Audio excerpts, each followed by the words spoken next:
Hello मेरे प्यारे बच्चों, कैसे हैं आप सब। आई होप आप सब बहुत अच्छे बहुत बढ़िया होंगे। और यूपी बोर्ड में आने वाले 3 महत्वपूर्ण ये निबंध लेखन तैयार कर लीजिएगा। और हम 3-3 करके आपको पूरा निबंध ही पढ़ा देंगे, आई प्रॉमिस यू।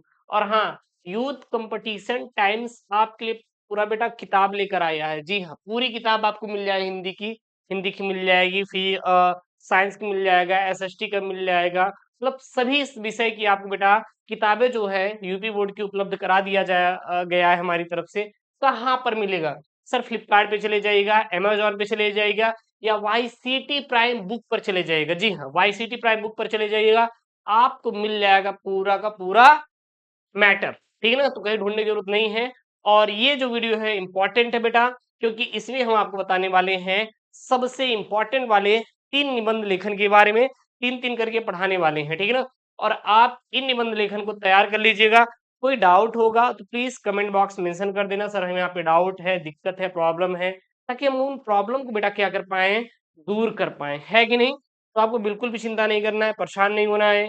कोई डाउट हो, कोई समस्या है तो सर हमसे जरूर से जरूर क्या करेंगे, डिस्कशन करेंगे। सर बताएंगे कि सर हमें यहाँ पे प्रॉब्लम क्रिएट हो रही है। अगर आप हमें प्रॉब्लम नहीं बताएंगे सर बेटा, तो किसको बताएंगे भैया? कौन दूर करेगा? आप बताइए ना, कौन दूर करेगा? हम ही आपकी सारी प्रॉब्लम बेटा दूर करने वाले हैं। चलिए, ये हमारा रहा।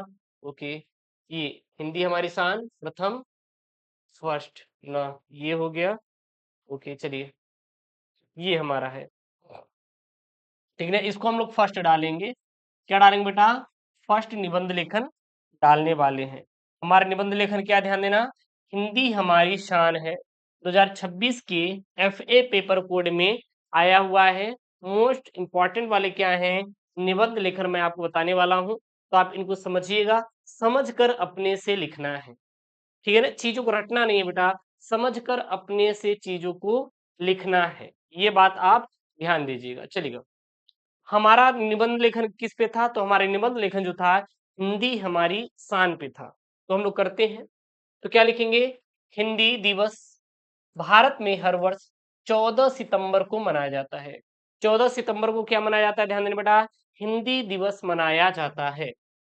हिंदी विश्व में बोली जाने वाली प्रमुख भाषाओं, हाँ, भाषाओं में से एक है।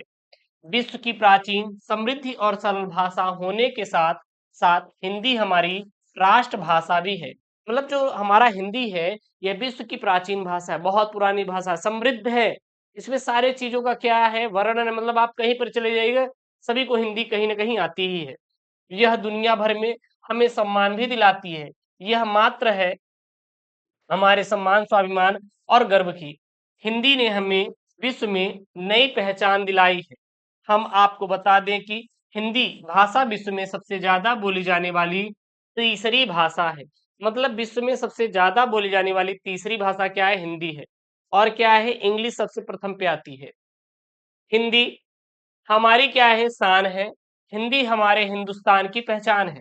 यह कविता हिंदी भाषा के प्रति सम्मान, राष्ट्रवाद और एकता को दर्शाती है, जिसे सुनील जोगी जय की रचनाओं के माध्यम से याद किया जाता है। आगे लिखेंगे, हिंदी हमारी शान है, हम उसका कुर्बान है, हिंदी से ही हिंदुस्तान है। हिंदी हमारा आस्था है, यह हम हिंदी भाषा भी फुलवारी है। हिंदी देश भाषा है और यह अमरों की मधुर वाणी है। यह कविता अक्सर हिंदी दिवस 14 दिसंबर पर विद्यालयों में हिंदी के गौरव का गुणगान करने के लिए भाईचारा है। हिंदी केवल एक भाषा नहीं, हमारी संस्कृति और क्या है, पहचान का प्रतीक है। आइए इसे गर्व से अपनाएं। हिंदी हमारी आन है और हिंदी हमारी शान है। हिंदी हमारी चेतना वाणी का शुभ और वरदान है। हिंदी हमारी वर्तनी, हिंदी हमारा व्याकरण, हिंदी हमारी संस्कृति, हिंदी हमारा आचरण। हिंदी हमारी वेदना, हिंदी हमारा गान है और हिंदी हमारी चेतना वाणी का शुभ वरदान है। आगे लिखेंगे, हिंदी हमारी आत्मा है, भावना का शान है। हिंदी हमारे देश की हर तोतली आवाज है। हिंदी हमारी अस्मिता, हिंदी हमारा मान है। हिंदी हमारी चेतना वाणी का शुभ वरदान है। हिंदी निराला प्रेमचंद की लेखकी का मान है। हिंदी में बच्चन पंत दिनकर का मधुर संगीत है। हिंदी में तुलसी सूर मीरा जायसी की तान है। हिंदी हमारी प्रतिमा वाणी का शुभ वरदान है। जब तक गगन के चांद सूरज की सभी बिंदी रहे, तब तक वतन की राष्ट्रभाषा ये अमर हिंदी रहे। हिंदी हमारा शब्द स्वर व्यंजन अमित पहचान है। हिंदी हमारी चेतना वाणी का शुभ क्या है, वरदान है। और ये लेखनी किसका है, सी सुनील जोगी जी जो कवि थे उनकी ये क्या है, लेखनी है। आगे लिखेंगे, हिंदी है तो वतन है हिंदुस्तान हमारा, यह पंक्ति प्रसिद्ध शायर अल्लाह मोहम्मद इकबाल द्वारा रचित है। यह पंक्ति उनके द्वारा लिखे गए 1904 में मशहूर तराना ए हिंदी, जिसे सारे जहां से अच्छा के नाम से जाना जाता है, का हिस्सा है। यह गीत भारत की मिली-जुली संस्कृति यानी गंगा जामुनी तहजीब और देशभक्ति का प्रतीक है। हिंदी भारत की सबसे प्रमुख समुद्री भाषाओं में से एक है। यहाँ पे समृद्ध रहेगा, क्या रहेगा, समृद्ध रहेगा। कई देशों में मातृभाषा के उच्च में बोली जाती है। हिंदी का महत्व केवल संचार का माध्यम होना चाहिए, होना तक सीमित नहीं है, बल्कि यह हमारी संस्कृति, परंपराएं और हमारी पहचान का आधार भी है। हिंदी वैसे तो यह इस देश की राजभाषा है और हम सबकी मातृभाषा है, परंतु आज यह भाषा अपनी ही बुनियादी की रक्षा में लगी है। यह वही भाषा है जिसने इस सोते हुए राष्ट्र का हाँ पश्चता की नींद से जगाया है और इस भाषा ने भारत की स्वतंत्रता का अर्थ समझाया है। यह वह भाषा है जो ऐतिहासिक स्वतंत्रता संघर्ष का क्या है, साक्षी बनी है। मातृभाषा वह भाषा है जिसे कोई व्यक्ति अपने परिवार से सीखता है और जिस भाषा में उसकी सोच, भावनाएं और संवेदनाएं प्रकट होती हैं। हिंदी भारत की सबसे प्रमुख भाषाओं में से एक है और देश के अनेक भागों में मातृभाषा के रूप में बोली जाती है। हिंदी का महत्व केवल संचार का माध्यम होना तक सीमित नहीं है, बल्कि यह संस्कृति, परंपराएं और दायरों पहचान का आधार भी है। अंततः मातृभाषा का संरक्षण और प्रचार प्रसार हमारे अत्यंत आवश्यक है, ताकि हमारी भाषाई धरोहर और राष्ट्रीय एकता बनी रहे और हिंदी भाषा से जुड़े रहकर हमें अपनी संस्कृति, पहचान को मजबूत कर सकते हैं और एक सशक्त राष्ट्र का निर्माण कर सकते हैं। इसीलिए हमें अपनी मातृभाषा हिंदी को गर्व से अपनाना चाहिए और उसे संयोजना चाहिए। ठीक है ना? तो ये हमारा सबसे पहला मोस्ट इम्पॉर्टेंट निबंध रहा। सेकंड देखिएगा, मोस्ट इम्पॉर्टेंट वाला निबंध क्या है, लोकतंत्र में मतदान का महत्व, जो कि आपका 2025 के बीए पेपर कोड में आया हुआ है। चलिए, तो सबसे पहले परिचय लिखते हैं। तो लोकतंत्र एक ऐसी शासन व्यवस्था है जिसमें जनता सर्वोच्च होती है। भारत जैसे विशाल देश में जहां विविधता और बहुलता विद्यमान है, वहां लोकतंत्र को सफल बनाने का सबसे अहम साधन भी है मतदान।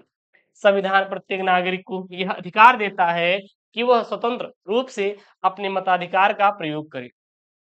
अच्छा, मतदान क्या है, हेडिंग बना बना के लिखेंगे। मतदान का अर्थ है जनता द्वारा अपने प्रतिनिधि का चुनाव करना। यह सिर्फ एक अधिकार नहीं बल्कि कर्तव्य भी है। यह प्रक्रिया हर नागरिक को शासन की दिशा तय हाँ करने में भागीदार बनाती है। लोकतंत्र और मतदान का आपसी संबंध, तो लिखेंगे लोकतांत्रिक सरकारें जनता की इच्छा से बनती हैं और बदलती हैं। चुनाव और मतदान ही वह प्रक्रिया है जिसके माध्यम से हाँ आज हम अपनी भाषा या आवाज उन तक पहुंचाते हैं जो उनके लिए शासन करेंगे। मतदान प्रणाली ही लोकतंत्र का क्या है, बुनियादी है।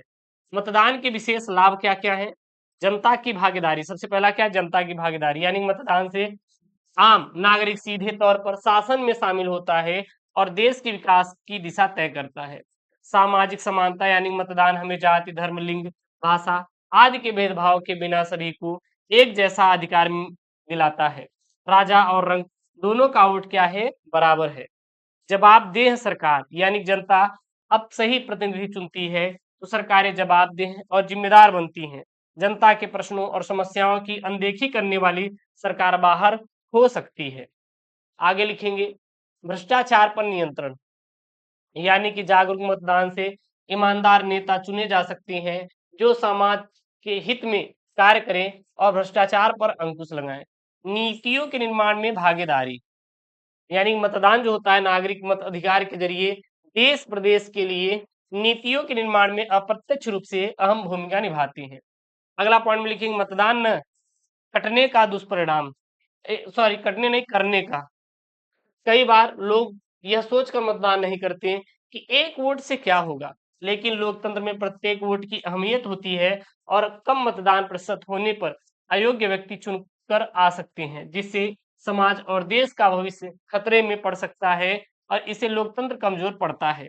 लास्ट में लिखेंगे निष्कर्ष, तो मतदान केवल अधिकार ही नहीं, यह हमारी जिम्मेदारी भी है। हम सभी को राष्ट्रीय पर्व की तरह मतदान दिवस पर अपने मताधिकार का प्रयोग करना चाहिए और अपने मत का करें इस्तेमाल। यही है लोकतंत्र की असली मिसाल। क्लियर है? तो ये हमारा सेकंड सबसे इंपॉर्टेंट वाला क्या था, निबंध था। थर्ड देखिएगा निबंध हमारा क्या बेटा, जो थर्ड वाला यहाँ पे डाल लेंगे वो हमारा है मेरा प्रिय साहित्यकार पर, और 2026 के एफडी पेपर कोड में आया हुआ है। क्योंकि बेटा आपका जो पेपर होता है वो कुल 7 सेटों में बनता है।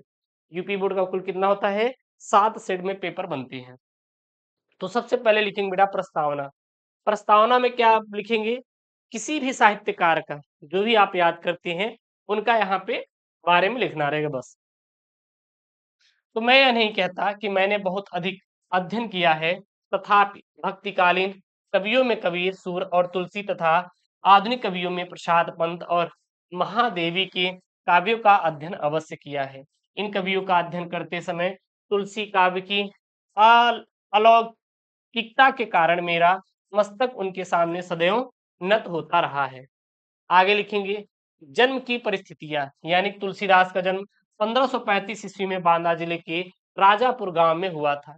कुछ लोग एटा जिले के सुरु नामक कस्बे को उनका जन्म स्थान मानते हैं। तुलसीदास जी का जन्म बहुत ही विषम परिस्थितियों में हुआ था और हिंदू समाज आसक्त होकर विदेश चंगुल में फंस गया था। हिंदू समाज की संस्कृति और सभ्यता का निरंतर आघात हो रहे थे और इस युग में मंदिरों का विध्वंस और ग्रामों व नगरों का विनाश हो रहा था। अच्छे संस्कार समाप्त हो रहे थे और तलवार के बल पर धर्मांतरण किया जा रहा था। इन सब दिग्भ्रमिता जनता को ऐसे नाविक की जरूरत थी जो उनकी जीवन नौका को संभाले। गोस्वामी तुलसीदास ने निराशा के अंधकार में डूबी हुई जनता के सामने भगवान राम का लोक मंगलकारी स्वरूप क्या है, प्रस्तुत किया है। तुलसी के राम, ऐसा कहा जाता है जो राम जी थे वो किसके थे, तुलसी के थे, क्योंकि तुलसी जी ने राम के बारे में बहुत अच्छा वर्णन किया है। यानी कि तुलसी उस राम के उपासक थे जो सच्चिदानंद हीरानंद सच्चिदानंद सच्चिदानंद परम ब्रह्मा थे तथा जिन्होंने धर्म की स्थापना तथा अधर्म के नाश के लिए पृथ्वी पर अवतार लिया था। जब जब हुई धर्म के हानि, बढ़ई असुर अधम अभिमानी, तब तब प्रभु धरि विविध शरीरा, हरहि कृपा निधि सज्जन पीरा। यानी तुलसीदास ने अपने काव्य में सभी देवी देवताओं की स्तुति की है, लेकिन अंत में वे यही कहते हैं, मांगत तुलसीदास कर जोरे, बसहि राम सी मानस मोरे। निम्नलिखित पंक्तियों में भगवान राम के प्रति उनकी अन्यता और भी अधिक पुष्ट हो जाती है, जो कि तुलसी जी ने अपनी पंक्ति में बताया है कि एक भरोसे एक बल, एक आस विश्वास, एक राम घनश्याम हित, चातक तुलसीदास। तुलसीदास की निष्काम भक्ति भावना सच्ची भक्ति वही है जिसमें आदान प्रदान का भाव नहीं होता। भक्ति के लिए भक्ति का आनंद ही उसका फल होता है। यानी कि तुलसीदास जी कहते थे कि भक्ति करना है तो आप कोई डिमांड मत करिए। आज अगर जाएंगे मंदिर में पूजा करने के लिए तो आप डिमांड कर देंगे कि हे भगवान मुझे पैसे दे दीजिए। अरे भगवान पैसे आपको क्यों देंगे भाई, क्यों देंगे? हाँ? धर्म समन्वय की भावना पर बल, यानी तुलसीदास के काव्यों में सबसे बड़ी विशेषता है कि धर्म समन्वय है। उनके काव्य में धर्म समन्वय के निम्नलिखित रूप दृष्टिगोचर होते हैं। पहला है सगुण निर्गुण के समन्वय, दूसरा है कर्म ज्ञान और भक्ति का समन्वय, तीसरा है युग धर्म का समन्वय, चौथा है सामाजिक समन्वय, पांचवा है साहित्य समन्वय और छठा है संप्रदाय समन्वय। तुलसी काव्य में अभिव्यक्ति भावना केवल पाठक के मन में भक्ति व धर्म का संचार करते हैं, अपितु समाज का धैर्य, करुणा, सहनशीलता, त्याग, परोपकार और असूयता, समता इत्यादि सकारात्मक गुणों को भी आत्मसात करने की प्रेरणा देती हैं। ठीक है, तो ये हमारे 3 सबसे मोस्ट इंपॉर्टेंट वाले निबंध लेखन थे बोर्ड परीक्षा 2027 के लिए। तो जो भी बोर्ड एग्जाम 2027 स्टूडेंट देने जा रहे हैं, आप इन 3 निबंध लेखन को जरूर से जरूर तैयार कर लें। और हाँ, अपना ये वाईसीटी जो चैनल है प्लीज आप इसे सब्सक्राइब कर लीजिएगा। कोई डाउट होगा, कोई दिक्कत होगा तो प्लीज कमेंट बॉक्स में जरूर मेंशन करिएगा। मिलते हैं नेक्स्ट वीडियो में दोस्तों। थैंक यू, जय, take care, bye bye, love you all.